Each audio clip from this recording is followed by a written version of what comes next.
membres du Parlement de Côte d'Ivoire, notamment l'Assemblée nationale. Je suis membre de la Commission des affaires générales et institutionnelles, qui est la commission des lois chez nous. Parce que ce qu'il faut savoir, contrairement au Sénégal où il y a 14 commissions, nous avons 6 commissions permanentes. Donc j'appartiens à l'une des plus grandes commissions qu'on appelle la CAGI, la Commission des affaires générales et institutionnelles, dont je suis le vice-président.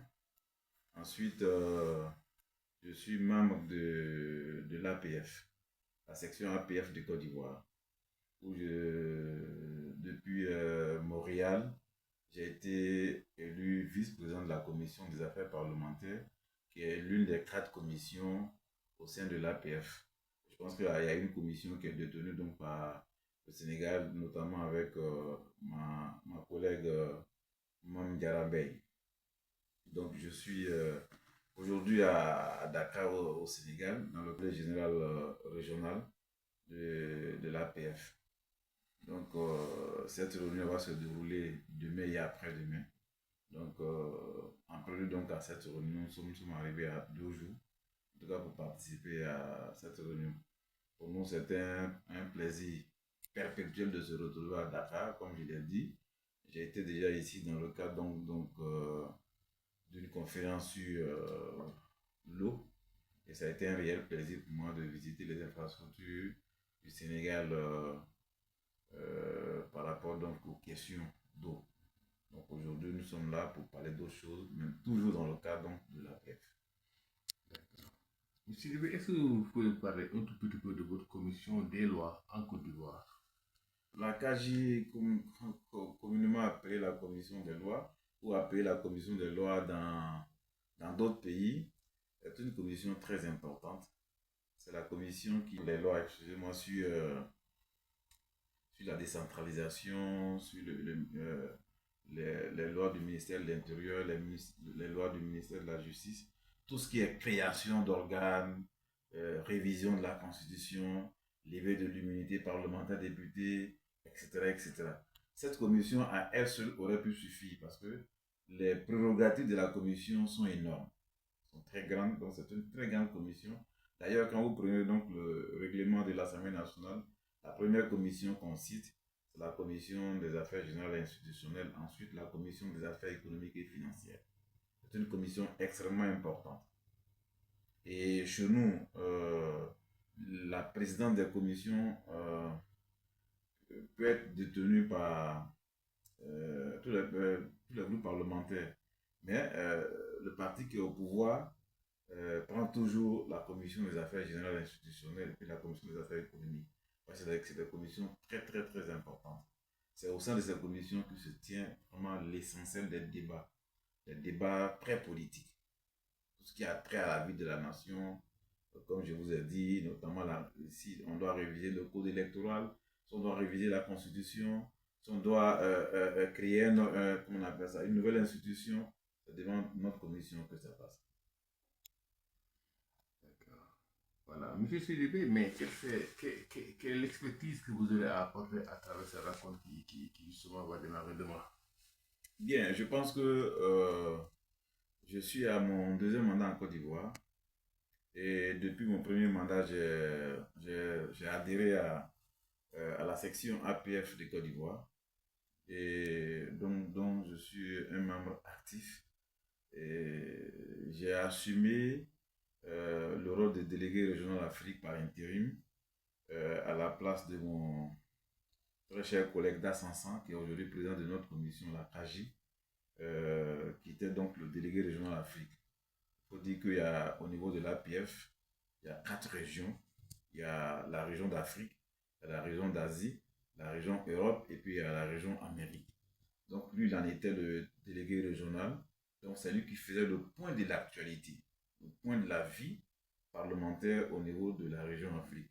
Donc j'ai eu à le supplier aussi bien donc à Maurice en 2024, à Yaoundé en 2024, à Montréal en 2024 également. Et je pense un peu plus aussi au Vietnam. Donc, je peux dire que j'ai une grosse expérience, déjà en tant que délégué régional Afrique par intérim, en assurant donc la suppléance de mon collègue Dassansan.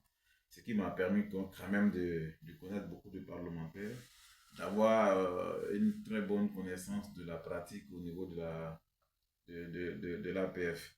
Et c'est ce qui m'a valu le poste de vice-président de la commission des affaires parlementaires, qui est aussi une des plus importantes commissions au niveau de l'APF. La commission des affaires parlementaires parle donc de l'organisation de la vie des parlements, des questions d'éthique, de coopération, etc., etc. C'est une commission très importante au niveau de l'APF. Et aujourd'hui, nous sommes à Dakar.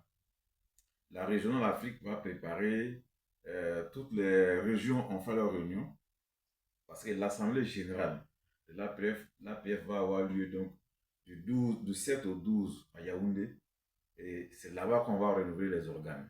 Donc toutes les régions que j'ai citées tout à l'heure, la région Europe, Afrique, Amérique, Asie, se réunissent et font des propositions par rapport à la grande réunion de l'Assemblée parlementaire de la francophonie qui va avoir lieu, comme j'ai dit, du 7 au 12 juillet 2026 à Yaoundé. Vous êtes à votre deuxième mandat, Oui. Vous êtes à votre deuxième visite à Dakar. Oui. On sera toujours, Oui.